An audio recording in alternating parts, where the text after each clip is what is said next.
Nothing is so firmly believed as that which we least know.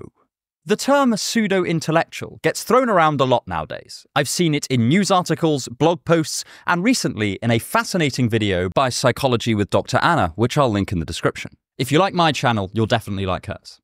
And the people accused of being pseudo-intellectuals varies considerably. Public figures like Jordan Peterson, Malcolm Gladwell, and Noam Chomsky are often ambushed by the label, as are a variety of self-help gurus, scientific communicators, and even YouTube channels. The trouble is, there's not that much consensus on what actually makes a pseudo-intellectual, and this limits what could potentially be an incredibly helpful designation.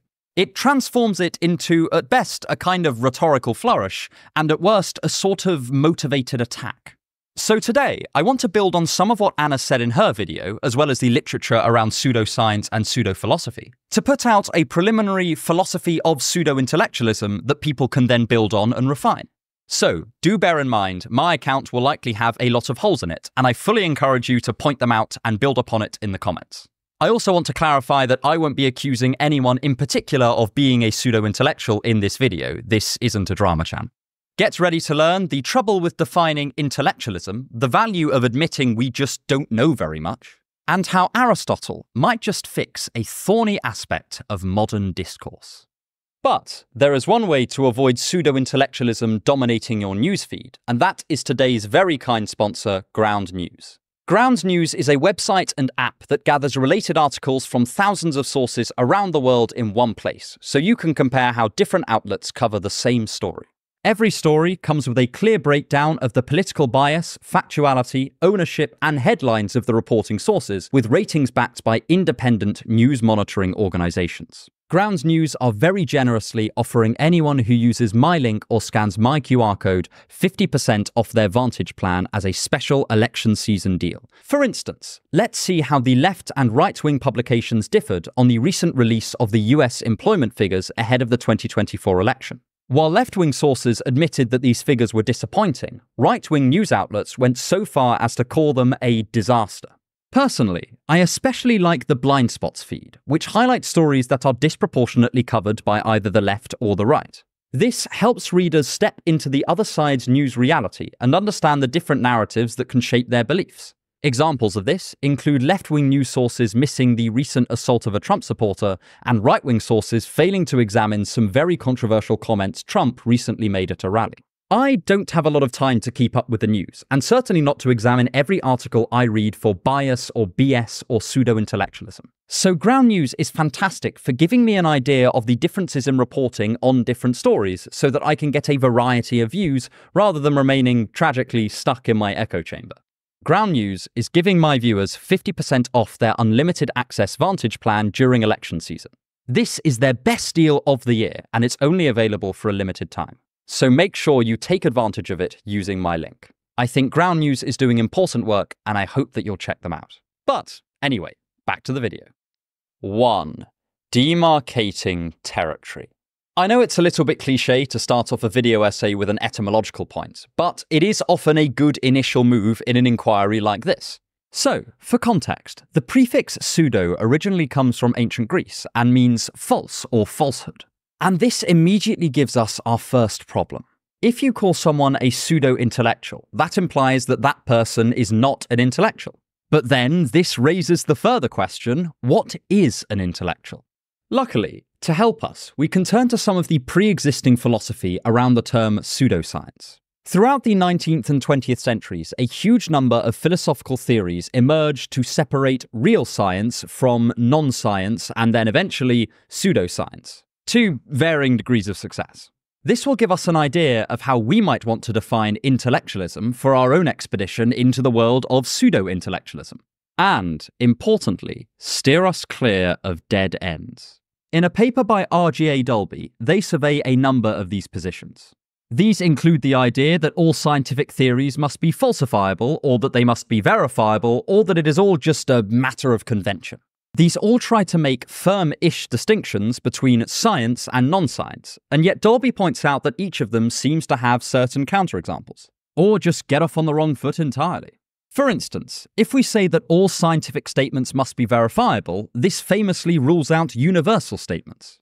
It would make propositions like all ravens are black unscientific, because we have not gone out and checked every individual raven, and nor could we. It is possible that there exists a raven on Alpha Centauri that happens to be yellow, and so the statement is technically unverifiable. And yet, we don't want to say that any universal statement is inherently unscientific. When a biologist says all animals are descended from a single common ancestor, I don't want to say that is non-science or pseudoscience. It's a very plausible scientific hypothesis that many evolutionary biologists do hold. We encounter a similar problem if we say that every scientific statement must be falsifiable. There are many examples of statements that do not seem very scientific, but nonetheless do make falsifiable predictions. When an astrologist says that my star sign predicts what will happen to me that day, sometimes they are specific enough to be falsifiable. But nonetheless, astrology is often seen as a paradigm case of something that is not science. On the other hand, there are certain hypotheses we do call scientific that are not predictive, but instead explanatory. Some theories in evolutionary biology are not always falsifiable, but many would still consider them science. It's also worth noting here that we want our definition of science to include some false statements. The proposition Newtonian mechanics offers a complete model of the universe is false, since it is shown to be inconsistent with later observations that were then only explained using Einstein's theories of special and general relativity. Yet, this does not mean the statement was not a scientific hypothesis, it just means that it wasn't true. The idea that the definition of science is simply a matter of convention also runs into problems. It seems we want our definition of science to be somewhat weightier than just what we all agree to call science. We want to say that fortune-telling would be importantly different to physics even if we somehow ended up calling them both by the same label. To take a historical example, one of Isaac Newton's many hobbies was alchemy, the study of turning base metals into gold. To him and many of his contemporaries, that was just as scientific as physics, and yet we would probably want to differentiate them. To go back even further, someone like St. Thomas Aquinas viewed and conducted natural theology, the study of God's properties by looking at the natural world, as very close to an inductive scientific inquiry. Yet today, even those who do engage in natural theology would not tend to call it a science. We would probably say the same thing about terms like intellectual or intellectualism. If hitting your own head with a hammer came to be called intellectualism, we would still probably want to argue that it would not make that an intellectual activity. If nothing else, the conventionalist approach to either of these questions arguably just kicks the can further down the road by raising a second question. Why is the convention like this when it could have been otherwise? Why is it that we've chosen to label a specific activity or person scientific or intellectual and others not? As Dolby points out, this gets even more complicated because since there is a certain prestige attached to the label science, different definitions can be weaponized to try to discredit or overcredit different viewpoints. For instance, young Earth creationism can claim to put out statements that can be verified or falsified. It implies that we will never find anything on Earth that we can show beyond a reasonable doubt is older than around 6,000 years. On the other hand, Karl Popper admitted in private journals that part of his wish when demarcating science from non-science was to discredit certain theories in psychology and psychoanalysis which he intensely disliked. The debate about what counts as scientific has always been partly a matter of ideology. I don't mean that as a criticism, it's just a matter of historical record. It also doesn't imply that there are no ways of separating science from non-science. It's difficult to say when stubble becomes a beard, but that doesn't mean that Gandalf might have stubble or that I could plausibly claim to have grown a beard. However, if this is a problem when defining science, it is surely a much bigger problem when defining intellectualism. After all, at least we have a clear number of subjects that are uncontroversially scientific, like chemistry, neuroscience, and mechanics. There are a huge number of fields that can plausibly claim to be intellectual. And the water is also muddied by seemingly irrelevant associations we have with the word. We have certain stereotypical images of what intellectualism looks like, often involving tweed jackets, classical literature, and being ever so slightly dull. But that seems just as much a result of social prestige as it is any connection to genuine intellectual activity. Much like the term science is used and abused to give a claim a certain authoritative weight. The term intellectual lends an air of social legitimacy to an activity, whether or not it's deserved. And there is no skirting around the issue. Whether a given activity is perceived as intellectual is often to do with associations of wealth and education. I spend most of my time reading quite dense academic books, an activity traditionally associated with the wealthy and thus called intellectual. While a friend of mine is an extraordinarily talented poker player, something that takes considerable cognitive skill, and yet this activity is not generally called intellectual, even though that's definitely more difficult than reading translated Russian literature. This is the problem that any theory of pseudo-intellectualism is going to have to face. How do we demarcate the idea of being intellectual in a way that genuinely tracks something epistemically valuable rather than just our cultural prejudices towards and against certain activities? Put a pin in this, as it'll become very important later in the video. Another thing we can learn from discussions about pseudoscience is that pseudo-intellectualism is likely to involve some way of pretending to be intellectual. In Steve Hansen, he argues that just because something is not science does not mean that it is automatically pseudoscience. It must also imply that it is scientific, a kind of epistemic bluff. For example, I watch a lot of exercise content in my spare time, which means I get a ton of adverts for magic pills which promise that if I take them, I will get abs in 30 days. There is, of course, no empirical evidence to back these predictions up, but the adverts often cloak themselves in the language of science by claiming to be some new discovery straight out of an obscure laboratory. This is not just not science, it is not science pretending to be science. Hence, for Hansen, it's pseudoscience. So hopefully, we can expect pseudo-intellectualism to behave in a roughly similar way. Right, I know that's a lot to take in, but it is all important background. Given that it's very hard to come up with an unbiased theory of what an intellectual activity amounts to, let's take a different approach and attempt to build a characterization of an intellectual from the ground up. And we'll get a little help from a criminally underappreciated branch of philosophy. If you want to help me make more videos like this, then please consider becoming one of my wonderful patrons. You'll be supporting the channel and get access to occasional exclusive content. The link is in the description. 2. Ancient Greeks and Modern Geeks. Many of our post-Enlightenment ethical theories are focused around what the right thing to do is. Is it right to kill one person to save 5? Should we permit euthanasia? And so on. And yet Aristotle had a very different approach. He was just as concerned with how to become a good and fulfilled person as he was about what the right thing to do in a given situation was. In fact, he thought that if we made good people, then they would be far better placed to figure out what the right thing to do would be in any given scenario.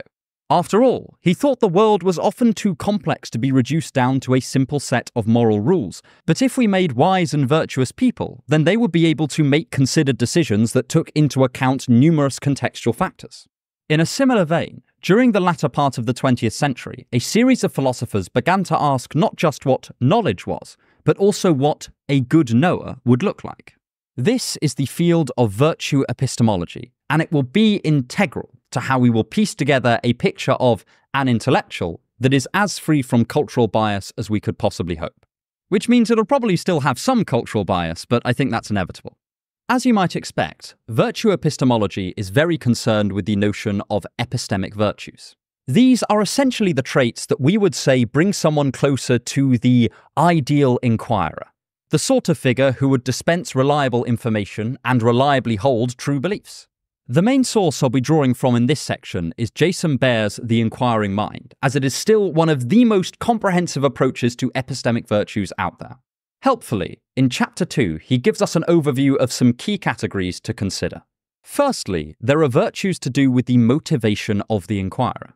That is, Baer thinks there are virtuous reasons for learning something and viceful ones. If someone goes into an inquiry already with a particular conclusion in mind, or is unable to reflect on their own biases, or is simply not that curious about the subject, then they are unlikely to produce reliable beliefs and ideas.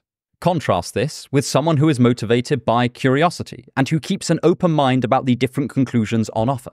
They would not be trying to confirm a pre-existing opinion, but instead would go wherever the evidence leads, to borrow a popular phrase. Baer suggests the second person would be more epistemically virtuous in their motivations. Secondly, there is the matter of focus. If the inquirer is distracted or does not pay enough attention to detail or does not bother to be thorough in their investigations, then that seems intuitively epistemically viceful. It lowers the likelihood that they will be a reliable source.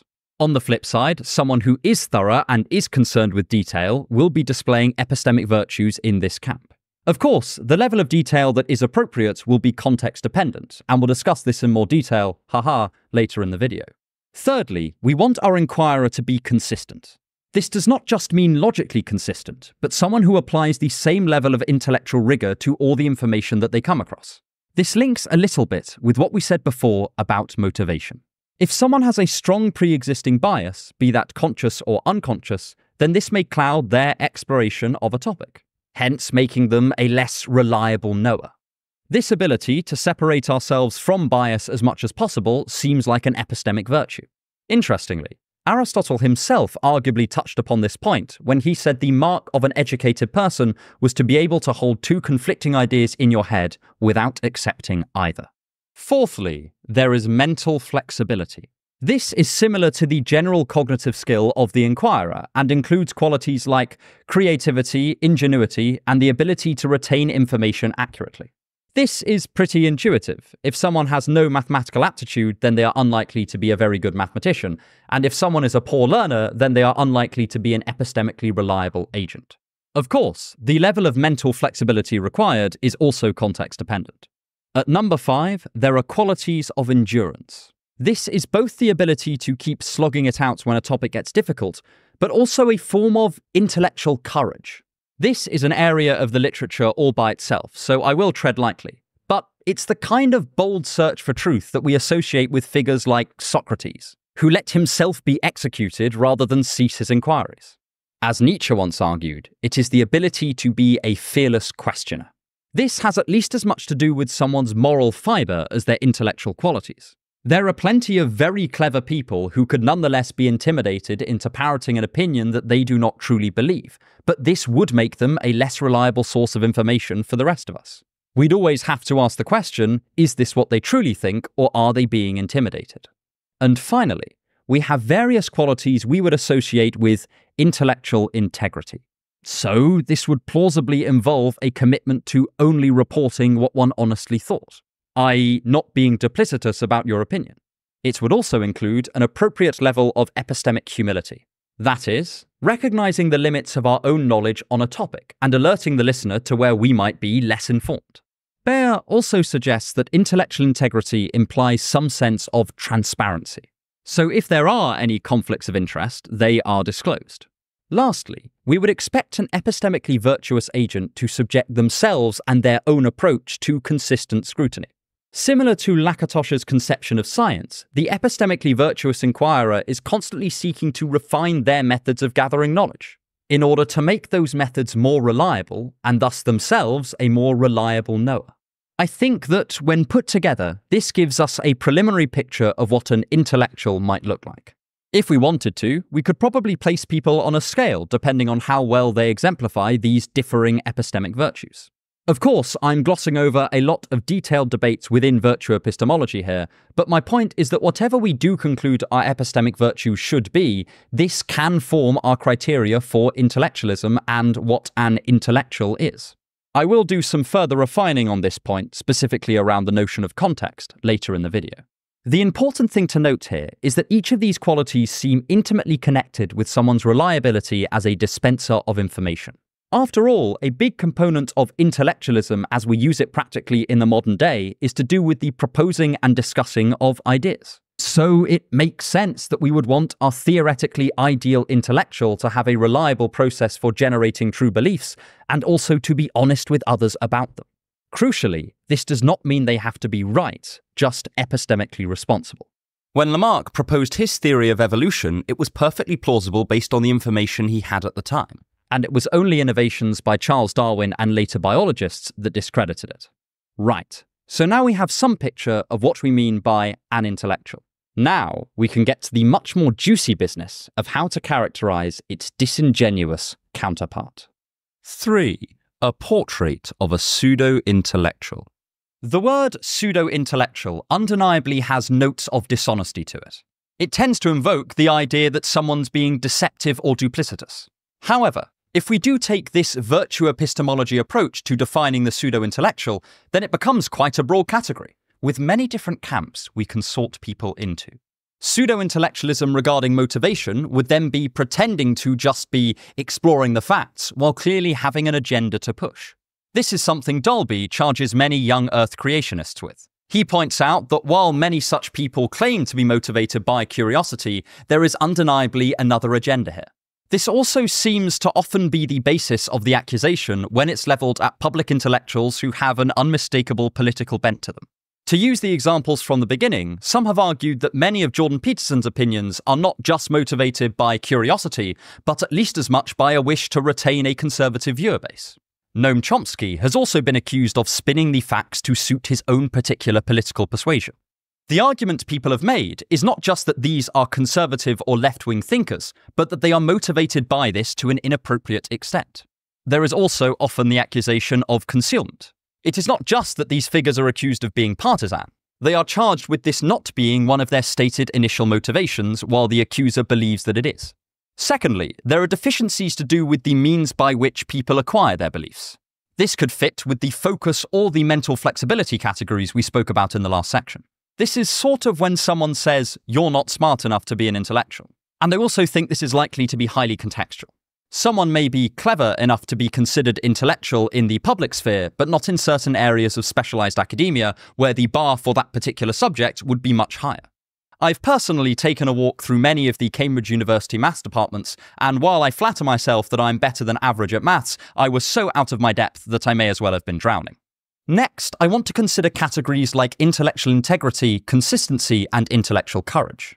This is where we start to see accusations of someone being disingenuous or unreliable as a speaker rather than as a learner. For instance, if someone was a bona fide genius regarding a certain topic, but at the same time was terribly dishonest, then this would make them a poor source of information for anyone who was listening to them. You'd never be able to tell if they were lying. Likewise, very few people would question the intellectual abilities of many Soviet academics during Stalin's regime, but their reliability is threatened by living under the threat of death and repression. I'm not sure it's reasonable to expect such superhuman levels of intellectual courage in such a situation. Knowing the characteristics of a pseudo-intellectual in theory can help us spot them in the wild. We can look to past behavior to infer what a given speaker's motivations, mental flexibility, and intellectual integrity might be, though of course this isn't foolproof.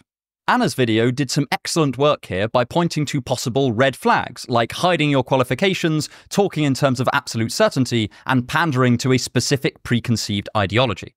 And I want to draw from some further philosophical work to expand on her points. Recently, Victor Moberger has compared various pseudos, like pseudoscience and pseudo-philosophy, to Harry Frankfurt's famous analysis of bullshit. I have a full video on that very topic, but to recap, Frankfurt says bullshit is not so much characterized by truth or falsity, but rather a total lack of concern on the part of the speaker for what is true or false. So, a BSer would use both truth and lies to achieve their objective without much concern as to which is which. As Moberger puts it, the distinguishing feature of BS is that it stems from a lack of concern with the truth of one's statements. If we were to apply Moberger's analysis to pseudo-intellectuals, we might say that pseudo-intellectualism either implies a lack of concern for what is true or a lack of sufficient care in the practice of discerning what's true. Arguably, this gets us to a very similar place as the virtue epistemology approach we just looked at, but just without the same sort of detailed property breakdown. It also just provides a different angle from which to look at the issue for those who find virtue epistemology not that helpful or difficult to understand. And in his paper, Moberger suggests a variety of warning signs. The first is obscurantism. That is, putting a point in a way that is much more obtuse than it needs to be, often in order to make it sound more deep than it probably is. Importantly, this is not just something that is difficult to understand, but unnecessarily presented as more difficult than strictly necessary. For instance, if I said the problematization of moral relativism lies in its multipolar proliferation of teleologies, forming a paraconsistent set contra a Begriffsschiff-style classical system, that sounds quite impressive. Also, you have no idea how many takes it took me to record that. However, what it actually means is moral relativism might imply a contradiction. Obscurantism is a classic pseudo-intellectual tactic. It pretends to be more intellectual than it is by covering its point in glitter. Interestingly, this was also spotted by Schopenhauer about 150 years ago in his essay, The Art of Being Right.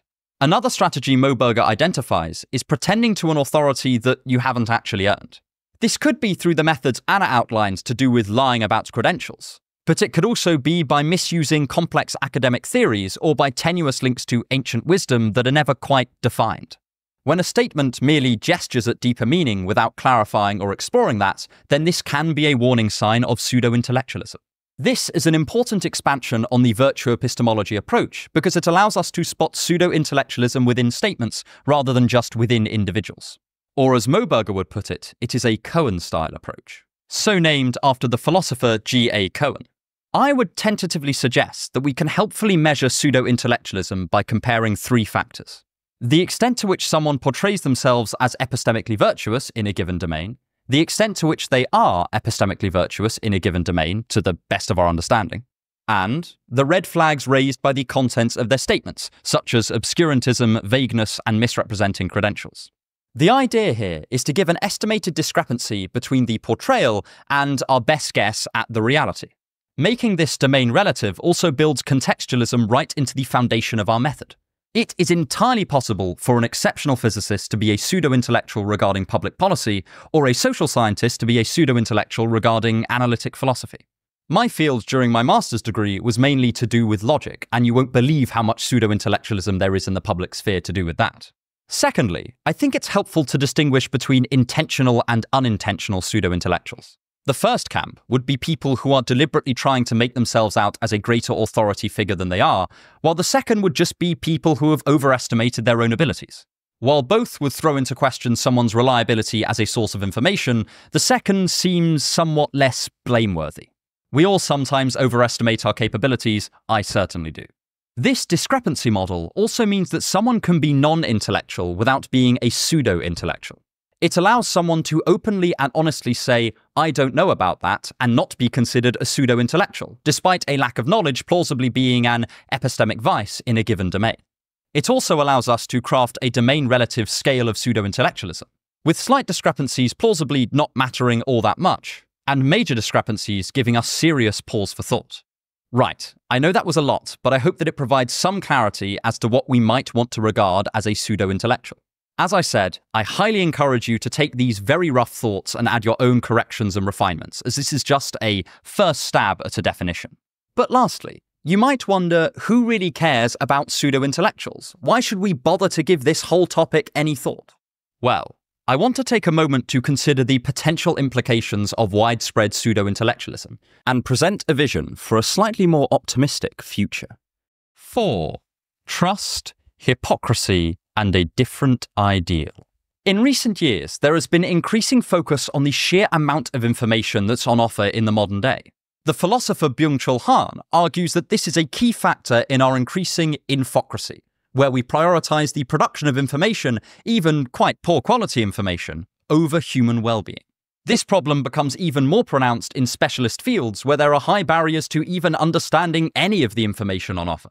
Nonetheless, the general public, inasmuch as such a thing exists, has an interest in knowing the findings within specialized fields. Unsurprisingly, I feel pretty strongly about that. The whole point of my channel is to make aspects of philosophy accessible. And as a part of this, I am constantly engaging in a trade-off between technical detail and ease of presentation. I also rely on this system to get information about fields that I'm very interested in, but am not a specialist in. Things like neuroscience or abstract computer science. However, relationships like this unfortunately create an imbalance of power via an imbalance of information. For instance, I just said that the amount of information is part of what Hahn thinks creates an infocracy, and this is true. But if it wasn't, very few people would probably pick up on it. This is even more pronounced for less publicly well-known philosophers like Jason Bear, whose work we've been repeatedly drawing from in this very video. And I do occasionally make mistakes, although I try my best not to. In fact, I have a pinned comment every video that always has corrections in it if I've found any. And while I am certainly no kind of intellectual, I just have some books I quite like talking about, this communication function is often taken up by proper public intellectuals. I trust someone like Brian Cox to take his expertise in astrophysics and then let me know roughly what's going on. If I tried to make heads or tails of the state of the literature myself, I would be stuffed. And this imbalance emphasizes the importance of having an idea of what makes a reliable intellectual and how to best identify pseudo-intellectualism. At its best, public intellectuals provide a bridge between given areas of expertise and those who have less experience on a subject. But this is an incredibly fragile relationship that relies on there being an awful lot of delicately held trust.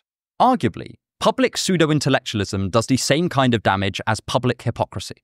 As thinkers like Eva Feder-Kete have pointed out, hypocrisy harms the bond of trust that allows us to take people at their word when they say they have certain values. In a similar vein, pseudo-intellectualism seriously harms our ability to trust people when they say they know about something. And, as Hahn and many others have pointed out, it is borderline impossible to check all the information we come across for ourselves, so we are very reliant on these bonds of trust to filter out misleading or false information. I think part of the trouble is that just like hypocrisy, pseudo-intellectualism is a low-effort, high-reward strategy from a purely selfish perspective. To give an example, at the beginning of every video, I tend to give a quick reminder that I'm only skimming the surface of the literature on a given topic. Or I otherwise reaffirm that you should critically examine the views that I explain in my videos, including my own.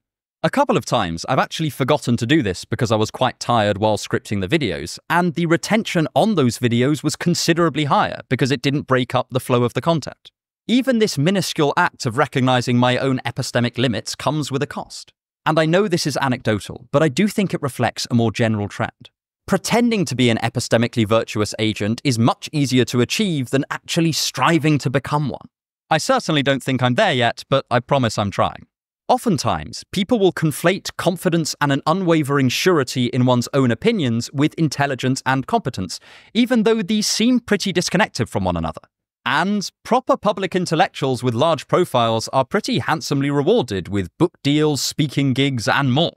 If we allow things like caveating or admissions of ignorance to be associated with intellectual incompetence, then we are subtly incentivizing people to never back down, never admit mistakes, and never say, "That's not really my area, so you probably shouldn't take me too seriously here." We encourage people to engage in the very behaviors we want to prevent.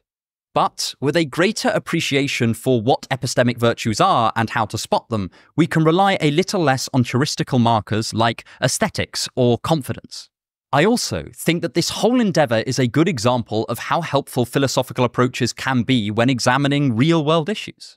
If there is one thing philosophers have learnt to do over the past few thousand years, it's to draw interesting and useful conceptual distinctions.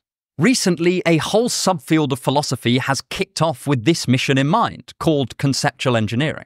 This aims to construct and define concepts not in order to say that they are the right ones, but instead to make them helpful for certain aims.